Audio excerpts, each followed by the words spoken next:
Baik, Assalamualaikum warahmatullahi wabarakatuh. Perkenalkan, nama saya Nirmani Matul Maula dengan NIM 2010 911220052 yang akan melakukan bedah soal mikrobiologi. Untuk soal yang akan saya bahas, yaitu seorang perempuan berusia 34 tahun datang ke praktik dokter dengan keluhan keluar di tubuh vagina sejak 3 minggu yang lalu. Pasien sudah menikah dan tidak memiliki riwayat berganti pasangan seksual. Pasangan seksual tidak memiliki keluhan pada kelamin. Pada pemeriksaan fisik didapatkan di tubuh vagina berwarna putih keabuan, kemudian encer merah berus. Pada pemeriksaan gram didapatkan sel. Dengan penetesan KOH 10% didapatkan fishy odor. Apakah diagnosis pada pasien tersebut? A. Candidiasis vaginalis, B. Trichomoniasis, C. gonorrhea, D. Bacterial vaginosis, dan E. Donopharosis.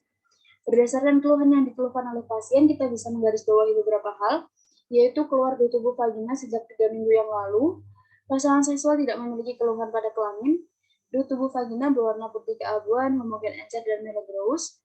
Pada pemeriksaan gram didapatkan sel dengan penetesan KUH 10% didapatkan fishy odor. Berdasarkan opsi yang diberikan, candidiasis vaginalis, kita ketahui bersama bahwa infeksinya itu ditularkan melalui hubungan seksual, di mana ini tidak sesuai dengan apa yang terjadi pada pasangan pasien, di mana pasangan seksual tidak memiliki keluhan pada kelamin, yang berarti candidiasis vaginalis tidak memenuhi dari keluhan pasien. Selanjutnya untuk trichomoniasis, cairan yang dikeluarkan berwarna kekuningan, hal ini juga tidak sesuai dengan apa yang dikeluhkan oleh pasien, di mana tubuh vagina pasien itu berwarna putih keabuan. Selanjutnya untuk gonorea, terdapat rasa terbakar dan perdarahan vagina. Hal ini tidak terdapat pada keluhan pasien, berarti juga bisa kita eliminasi.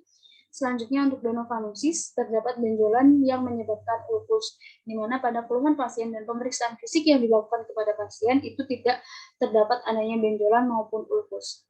Selanjutnya untuk pilihan bakterial vaginosis, di mana keluar keputihan yang berwarna putih abu-abu, juga bau amis yang busuk.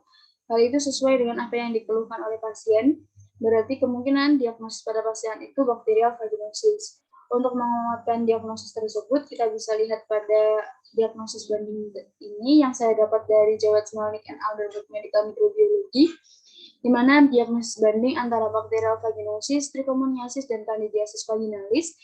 Untuk gejala utamanya itu ada bau busuk pada bakterial vaginosis, juga pada trichomoniasis. Untuk candidiasis vaginalis, yaitu tidak ditemukan adanya bau busuk. Hal ini berarti candidiasis vaginalis sudah bisa kita eliminasi.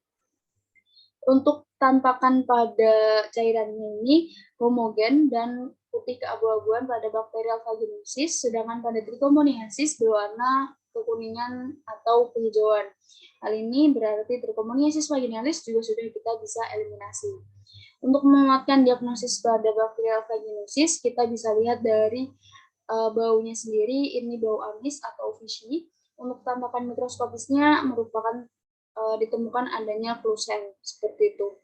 Selanjutnya, masih pada buku Jawad Smalnik and Alderbrook Medical Microbiology, di sini dijelaskan bahwa bakterial vaginosis itu kebanyakan disebabkan oleh bakteri Gardnerella vaginalis, di mana penampakan mikroskopisnya sesuai dengan apa yang dijabarkan pada pasien, yaitu penampakan sel. Lalu juga ada keluhan bau amis yang busuk sesuai dengan apa yang dikeluhkan juga oleh pasien. Berikut ini merupakan tampilan dari keluhan bakterial vaginosis, di mana cairannya itu putih dan homogen. Selanjutnya, untuk farmakologinya ini kita bisa memberikan metronidazole secara oral maupun secara topikal, lalu clindamycin yang bisa diberikan dalam bentuk krim, lalu tinidazole yang bisa diberikan secara oral, lalu juga ada secnidazole yang diberikan secara oral dalam satu dosis. Selanjutnya, untuk pencegahannya sendiri, ini kita bisa meminimalisir iritasi vagina dengan menggunakan sabun non-deodoran ringan dan tampon atau pembalut tanpa pewangi, lalu juga menghindari douche atau pembersihan pada vagina, di mana yang kita tahu bahwa vagina sendiri itu tidak memerlukan pembersihan lain selain mandi biasa. Selanjutnya, hindari infeksi menular seksual dengan menggunakan kondom latex pria, batasi hubungan seksual, dan hindari hubungan seksual untuk meminimalisir risiko infeksi menular. Pencegahan dan farmakologi tadi saya dapatkan dari website myoclinic.org. Dari sini sudah kita bisa ketahui bahwa dari Berdasarkan keluhan pasien, kita bisa menyimpulkan bahwa diagnosis pada pasien itu merupakan bakterial vaginosis. Seperti itu, mungkin itu saja yang dapat saya sampaikan. Terima kasih. Wassalamualaikum warahmatullahi wabarakatuh.